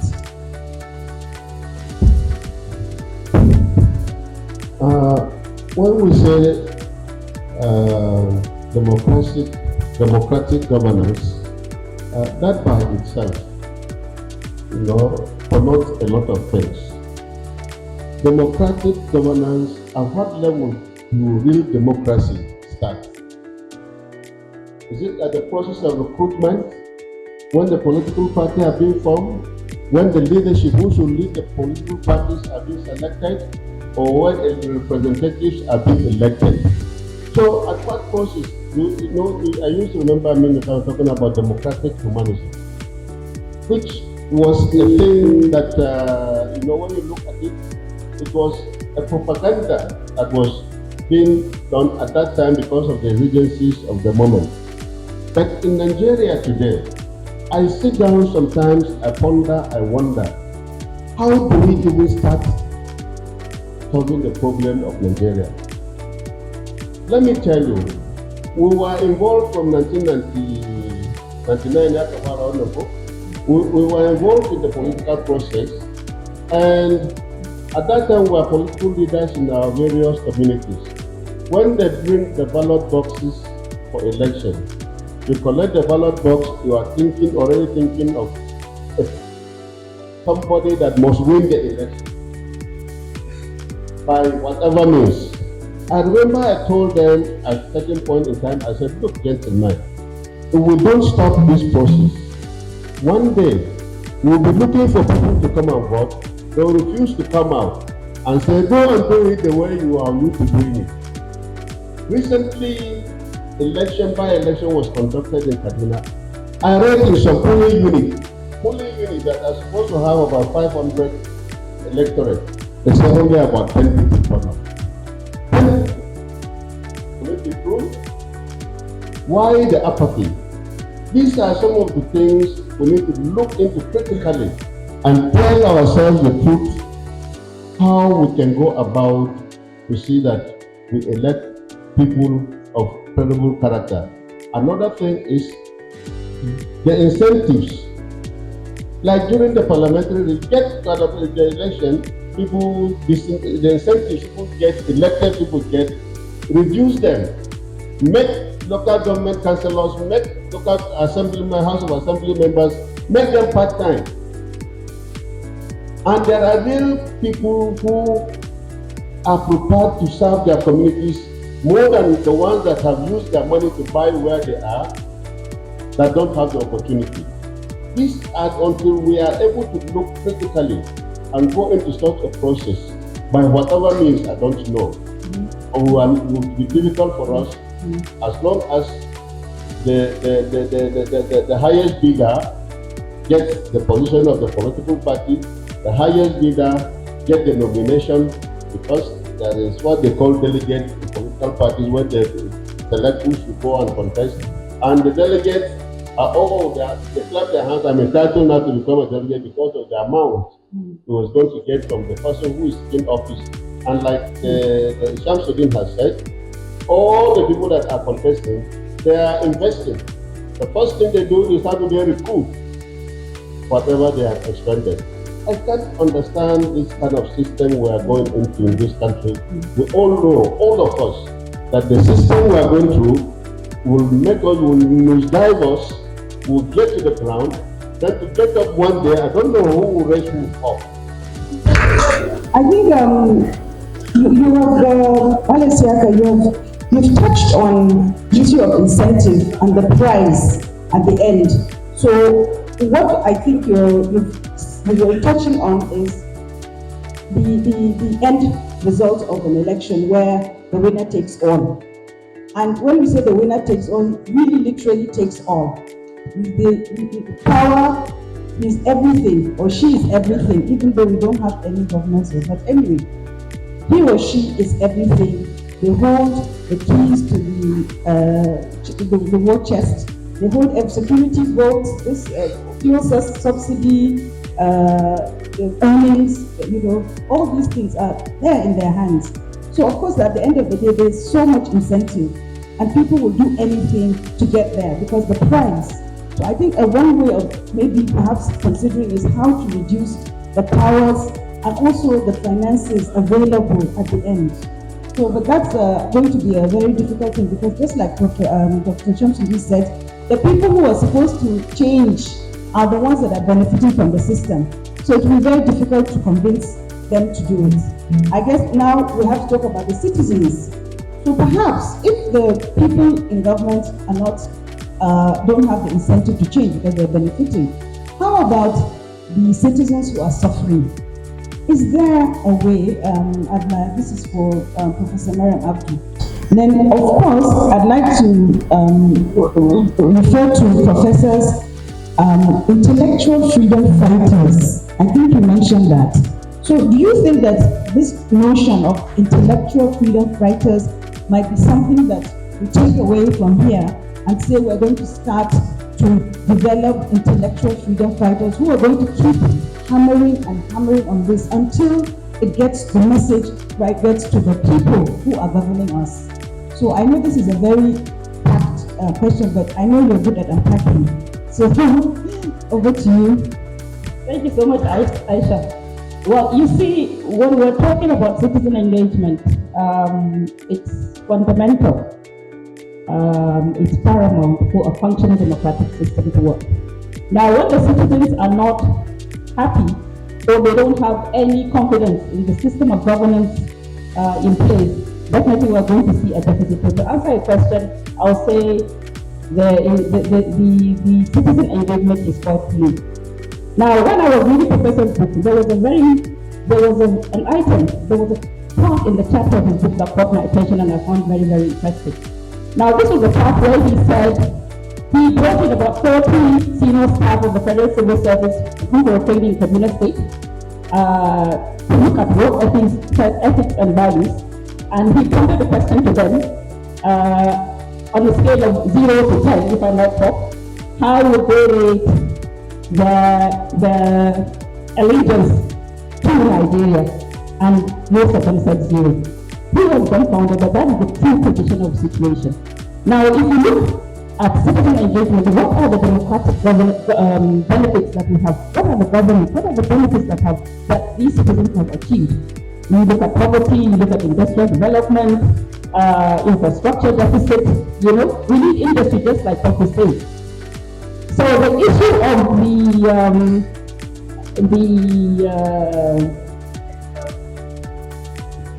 the freedom fighters, we have to see that coming on board in Nigeria, because maybe they are the ones that can salvage our nation, that can work out our issues, just to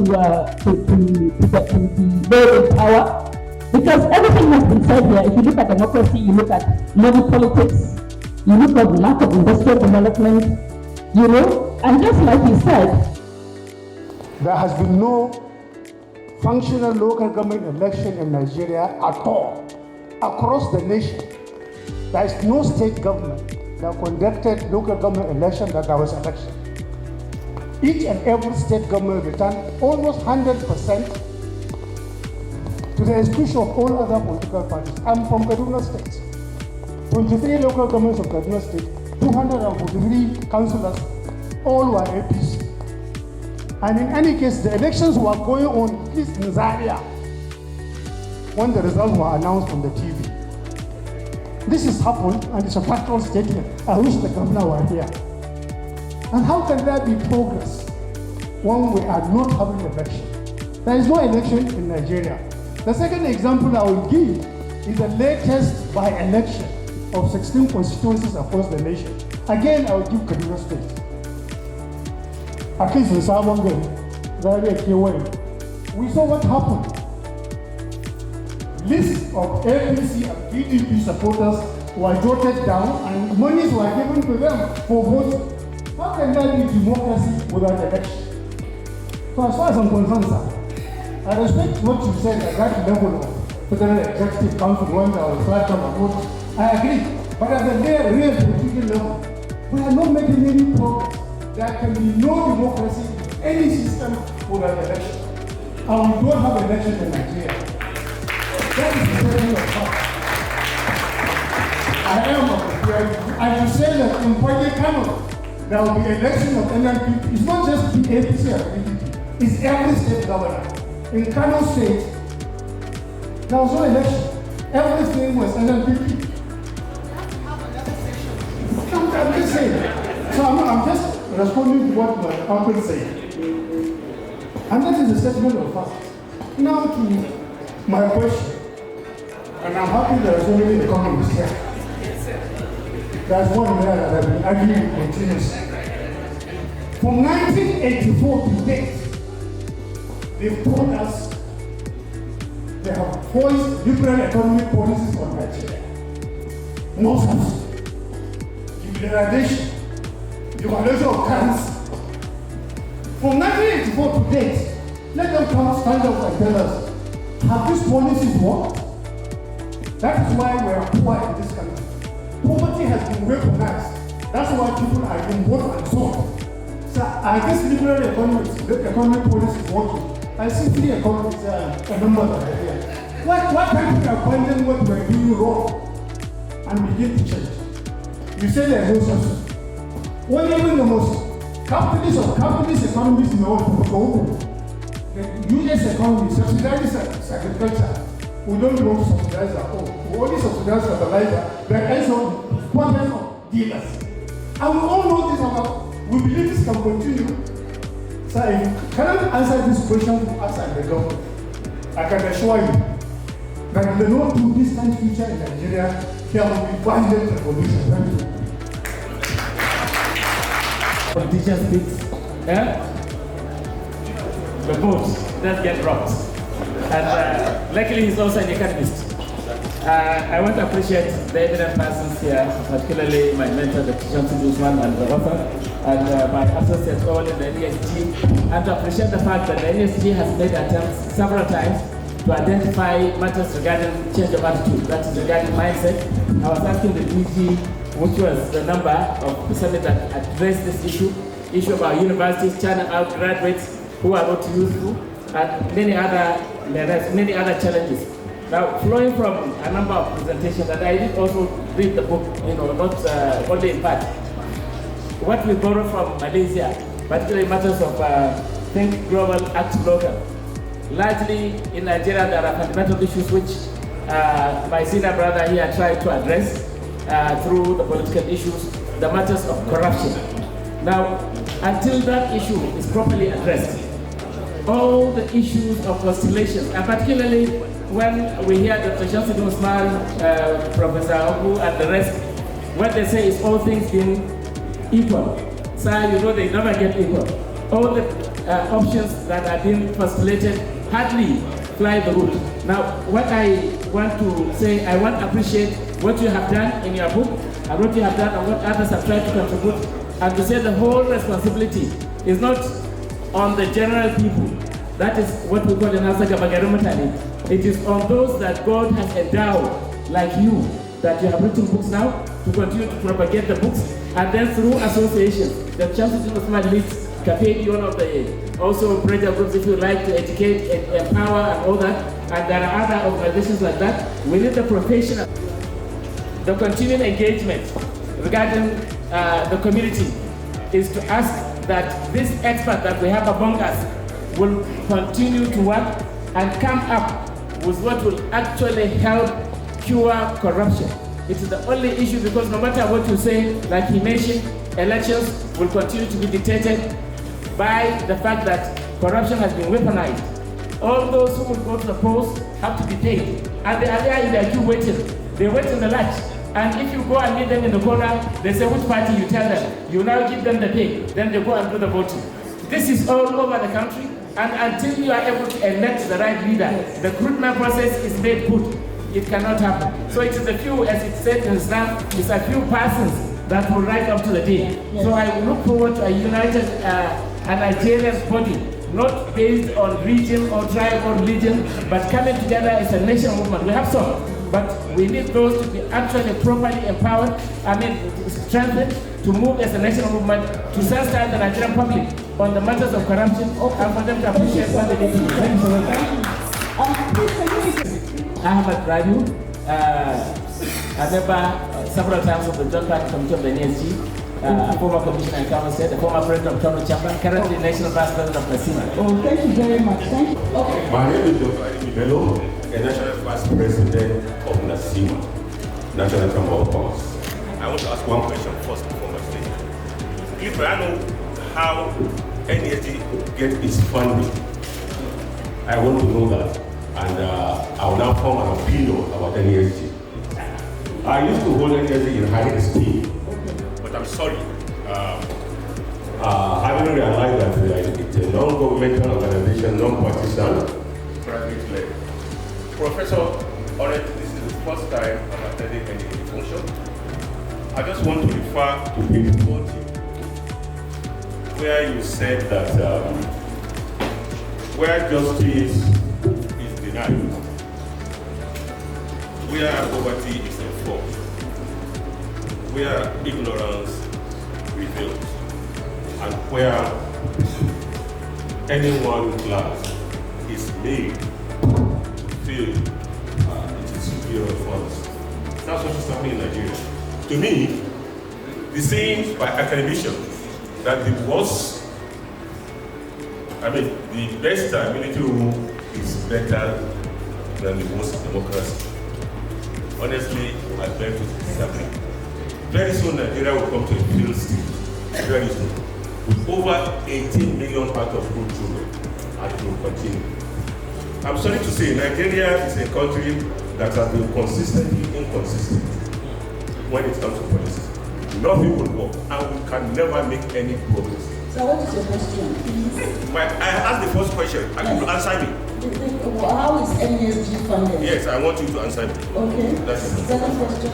Second question, I want NESG to turn, if it is possible, if it's not government funded, to turn into where we are going to actually screen and select our leaders, if it is possible.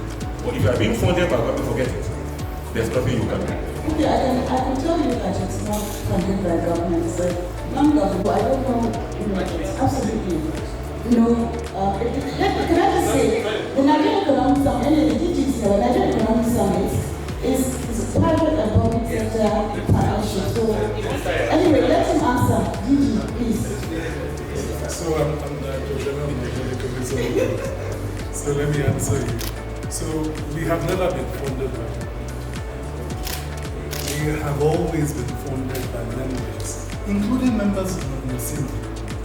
In fact, on a weekly basis, us and the President of the Assembly, MAN, NASME, NECA, we meet and discuss our collective views so that we have one front when we advocate for the Nigerian people and for the Nigerian economy. We are apolitical. We have never taken a political party side. So when PDP was in power, and now APC is in power, the foundation has been the evidence. You use the evidence to determine what the issues are, and those issues then form the basis of converging in Abuja for what we call the Nigerian Economic Summit. So this year, for example, what does the data tell us? That even if the government says we've made macro progress, at a nano level in my wallet, as a citizen, I don't feel it. At a micro level, the households are still dealing with the radical inflation and the cost of living crisis. At a business level, we're still dealing with the high cost of doing business under difficult constraints. So that has formed a summit theme for this year, for example, reform imperatives, right? And so that's the nature of the data informs the basis of the advocacy. Now, to your second question, can we be where we screen political party leaders? You can see where the problem with that will be. Now, can we do where we screen political party leaders? Well, I think sessions like this, their purpose is to give incentive for many more institutions and platforms to form, including if citizens want citizen-led platforms for how leaders will be screened. We were the only organization in the last election that convened a session where the leading political candidates, Mr. Peter Obi, Mr. Atiku Abubakar, now Mr. President, then Mr. Bola Ahmed Tinubu, presented to an independent group what their agenda was and answered difficult questions. Okay? So now, that's the role we can commit to playing in the future.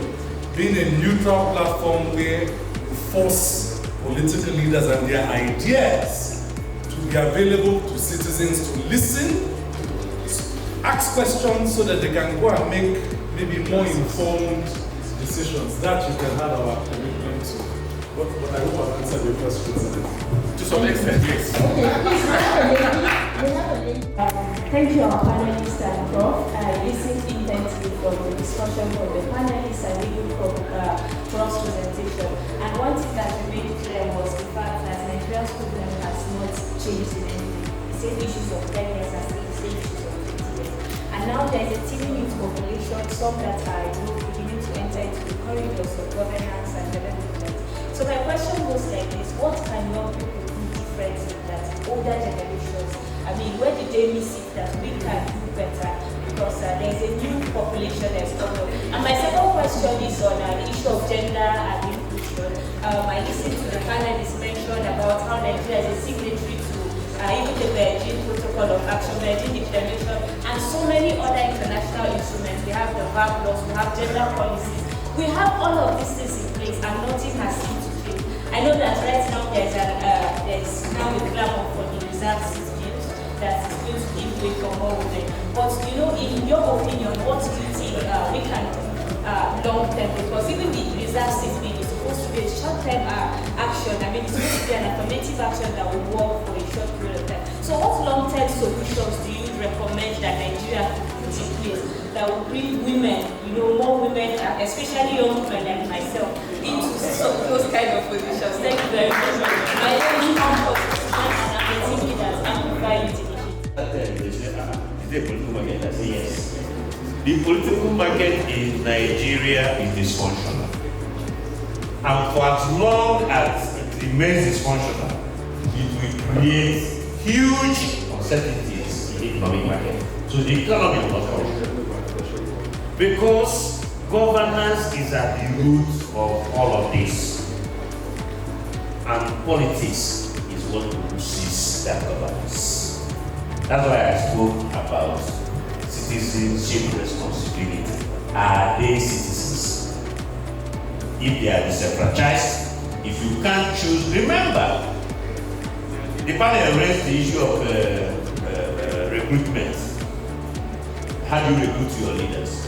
If a councillor, if a chairman of a local government has allegiance only to the governor, only, not to the electorate, what do you expect him to do?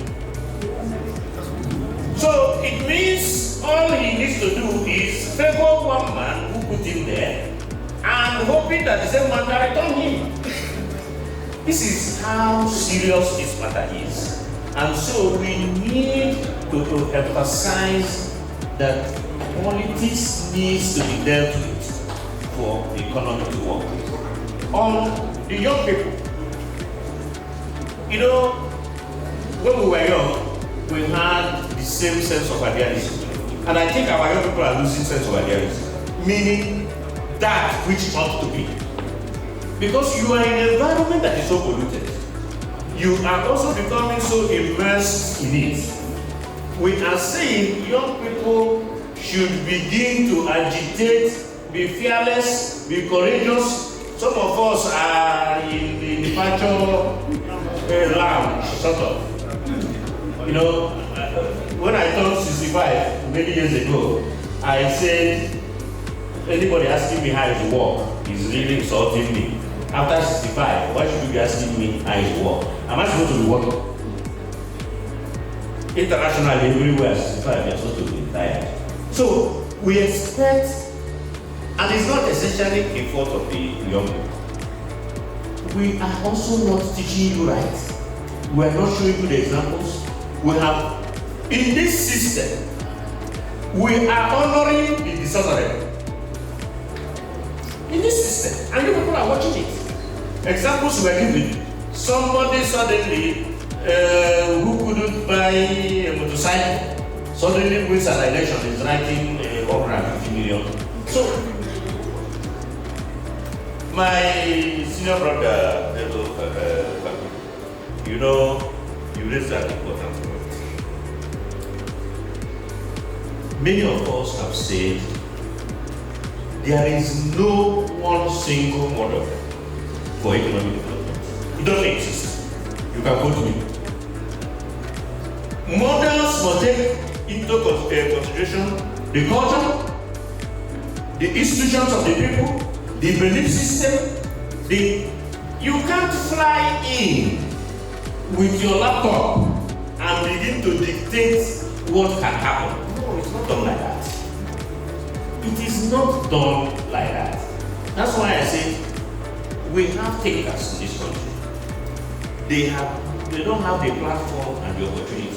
And some of us that have are also afraid. That's why I was talking about intellectual freedom fighters. Those who have the courage, the fearlessness to be liberators. So you have the knowledge to challenge those who are coming from outside institutions. Up till now, our governments are still hiring external consultants. But subsidy is not a bad word. In economics, we also learn subsidy in Malawi. Yes, we learn it. It's not, we learn. It is used to correct certain anomalies in the system. What happened with our subsidy is that our subsidy was mismanaged.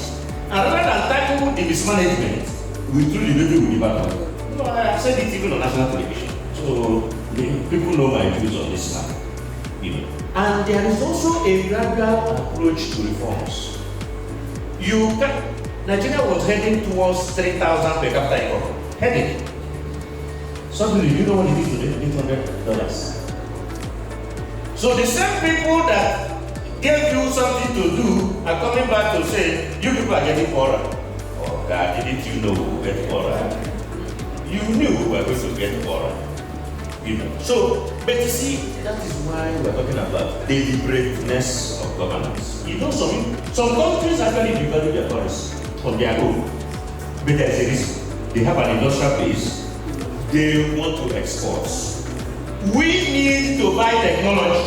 So we still need money to buy technology in order to industrialize. But that's what I think, there has to be clarity of thought. And in fact, what I always say is that what gives me hope is when I'm traveling abroad and I'm in France and Nigerian music is playing, I say, whoa, Then I land in America, Nigerian music is playing. So the young, they are exercising themselves. They are leading, they are doing things in technology. But we that have gone before you are not laying the foundation. And I think the young people should start to put the feet of politicians on fire, and let's see how it works. Thank you very much. If we are talking about development, please, can you say who you're directing the question to? No, I want Prof to answer this. There are two critical things that are very important in leadership. To be visionary and to be able to energize the people, which is our major problem in leadership. Until we have leaders who have vision, if you are a governor of a state, you look at the competence and what you have in your state and you concentrate. A situation where our governors are spending more than 3/4 of their time in Abuja, it can't run the system. Until every nation, that whether you are talking of Singapore or the several examples of the two places we have, they were visionary people. They were people, we are all running to Dubai until they locked their doors. But the man who ran Dubai was visionary.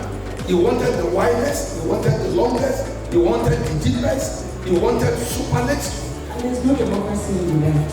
That is it. Until we get to that place, when we have a people who have vision and they can energize the people. So my question is, how can we get there? Now, what Dr. Alimi was asking NESG to say, we have National Orientation Agency. How much are they doing to energize the people, inform the people? We have very informed, populace that are voting. That is the problem. Thank you very much. Okay, two more questions. I got it. Okay. Thank you. it will be very short.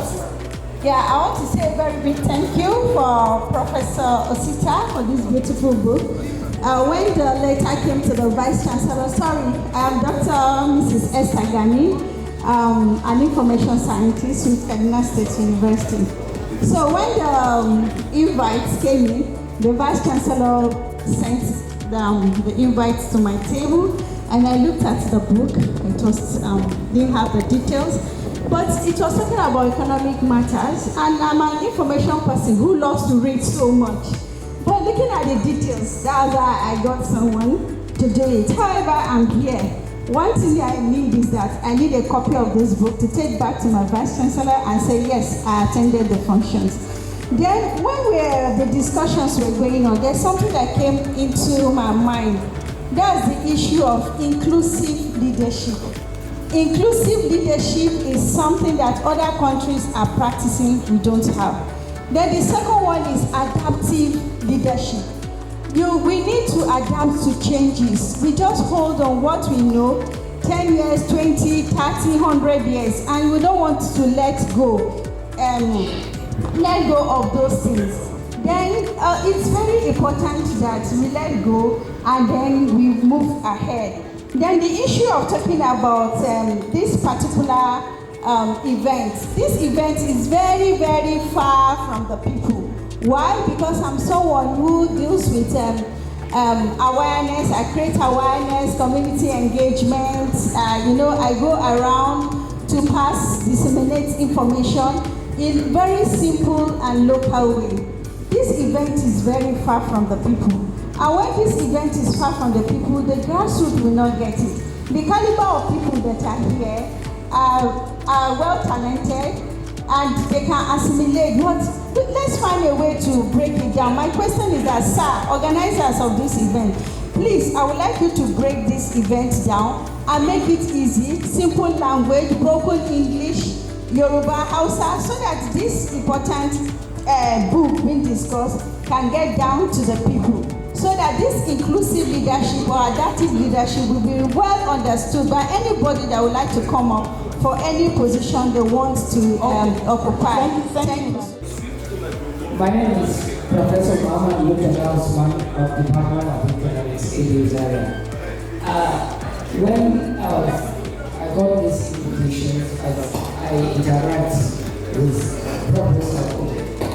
It is important that in this kind of discussions, there must be an open space for which people to say their mind if it is a dialogue. And that's the issue that brought the issue of intellectual freedom writing. The role of intellectual, as it was stated in many writings, is to say the truth and nothing but the truth, because what they are searching as a phenomenon is in the search for the truth. But as a situation diminishes the intellectual capacity of most of us, they cannot even say the truth to themselves, talk less of power. And that is very key in any developmental process, because the history, culture, and belief of that society must be taken into consideration in getting the leadership that is required. And where we got it wrong is since 1984, when we started to take ideas from somewhere and put it into this society that doesn't have its own cultural values, have its own belief and value system. And those continuous importation continue up to today. I would be surprised when my teacher, Dr. Shamsuddin or Hajia, would look at the 2024 budget. You will find out at that budget, you will find a maternity hospital building in Nigerian Space Agency. I wonder what brings maternity hospital in Space Agency. But because the politicians just take over and put whatever they want in anything called budget space. And therefore, it is important those discussions must be open. And even the timing of this event is wrong. By 4:30 to 7, everybody will go for prayer. So I think for further